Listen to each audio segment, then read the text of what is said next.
Assalamualaikum warahmatullahi wabarakatuh. Nama saya Muhammad Fauzi Al-Idris Koswara dengan NPM 98804051201111026.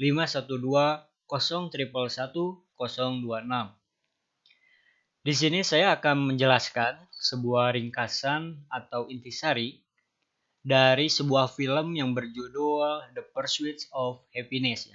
Jadi saya akan meringkas seluruh dari sinopsis film ini dari alur ceritanya untuk mengambil kesimpulan yang ada gitu ya, yang sudah didapat saya sendiri gitu.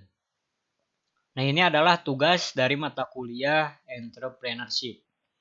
Oke, langsung saja saya akan menjelaskan poin-poinnya ya. Nah, di sini sudah tertera pelajaran kehidupan dari film ini. Jadi saya simpulkan ke 4 poin gitu ya. 4 poin yang saya simpulkan. Yang pertama, saya jelaskan, yaitu anything is possible, atau segala sesuatu itu mungkin gitu ya.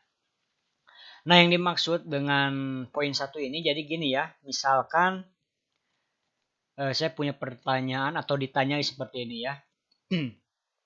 Kalau kita ditanya berapa besar peluang seseorang yang tidak punya rumah, tinggal di jalanan, dan punya seorang anak yang harus dijaga dapat menjadi seorang pialang saham gitu, yang sukses dan kemudian memiliki perusahaan saham yang sukses.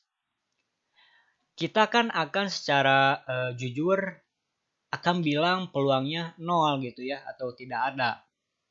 Nah, tetapi kisah dari pemeran di film ini ya, yaitu Chris Gardner kalau tidak salah ya, membuktikan gitu jika impian dan goal yang ingin kita capai atau dicapai begitu jelas dan kita benar-benar menginginkannya gitu.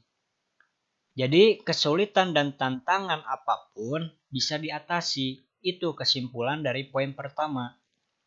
Jadi kalau jika impian dan goal yang ingin kita capai itu begitu jelas gitu ya, maka kita harus benar-benar menginginkannya gitu. Jangan sampai tidak mengharapkan itu bisa terjadi. Kita harus mengharapkannya itu bisa terjadi gitu. Jadi kesulitan dan tantangan apapun bisa diatasi. Itu pesan dari kisah dari film ini ya, pemeran Chris Gardner ini. Kemudian selanjutnya di poin kedua, ada ambil tanggung jawab pribadi untuk mengatasi kesulitan yang ada. Nah, yang dimaksud dengan poin kedua ini yaitu untuk mencapai sukses ya, jangan buat alasan atas kegagalan kita dan menyalahkan situasi orang lain. Tetapi, ambil tanggung jawab pribadi untuk mengatasi kesulitan yang ada. Nah, contohnya di film ini. Chris punya segudang alasan dan alibi untuk kegagalannya gitu ya. Kemudian dia bisa saja menyalahkan istrinya yang tidak mendukung dan meninggalkannya. Dia bisa saja menyalahkan istrinya yang tidak mendukung dan meninggalkannya gitu. Dia bisa saja menyalahkan orang yang menawarkan peluang alat kedokteran yang membuat dirinya bangkrut. Dia bisa saja menyalahkan Tuhan atas nasib jeleknya. Dia bisa saja menyalahkan pemerintah yang tidak membantunya gitu ya. Tetapi Chris tidak membuat semua alasan tersebut. Dia mengambil tanggung jawab dan mengambil tindakan untuk merubah nasibnya.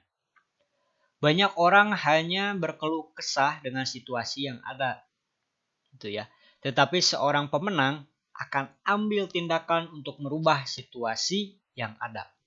Itu pesan untuk poin kedua, yaitu dari ambil tanggung jawab pribadi untuk mengatasi kesulitan yang ada. Jadi kita harus ambil tanggung jawab segala resikonya ya, untuk mengatasi semua kesulitan yang ada. Selanjutnya di poin ketiga ada kita harus mengambil banyak keputusan dan kadangkala keputusan yang kita ambil adalah keputusan yang salah gitu ya. Maksudnya gimana itu? Jadi gini, dalam hidup kita harus mengambil banyak keputusan gitu. Yaitu wajar, sadarilah hal itu. Hanya ada satu orang yang tidak pernah membuat keputusan yang salah dalam hidupnya. Siapakah orang itu? Orang yang tidak pernah mengambil keputusan. Itu orangnya. Jadi untuk sukses, kita perlu berani mengambil keputusan. Jika salah, kita harus belajar dari kesalahan itu. Dan lalu ambil keputusan lain yang lebih baik. Itulah cara kerja kehidupan gitu ya. Nah, itu pesan dari poin yang ketiga ini. Dalam hidup kita harus mengambil banyak keputusan gitu ya. Kemudian yang terakhir nih, poin keempat yaitu lakukanlah pekerjaan atau karir yang kita senangi dan cintai. Jadi lakukanlah pekerjaan atau karir yang kita senangi gitu. Cintai. Saat Anda melakukan pekerjaan yang Anda senangi, Anda menjadi magnet dan membuat alam semesta mendukung Anda untuk berkembang dengan pesat gitu ya. Dari buku dan interview yang dilakukan ke Chris Gardner yang asli gitu, bahwasannya dia mengungkapkan betapa dia sejak awal sangat menyenangi segala sesuatu tentang pasar modal. Suasana kecepatan, kompetisi, dan kesenangan yang didapat dari klien yang puas membuat dirinya tertarik untuk terjun total di pasar modal. Jadi temukanlah karir atau bisnis yang kita cintai gitu ya, pekerjaan yang kita cintai, dan alam semesta pun akan mendukung karir kita. Itu poin atau kesimpulan dari poin keempat ini. Lakukanlah pekerjaan atau karir kita yang kita senangi dan cintai.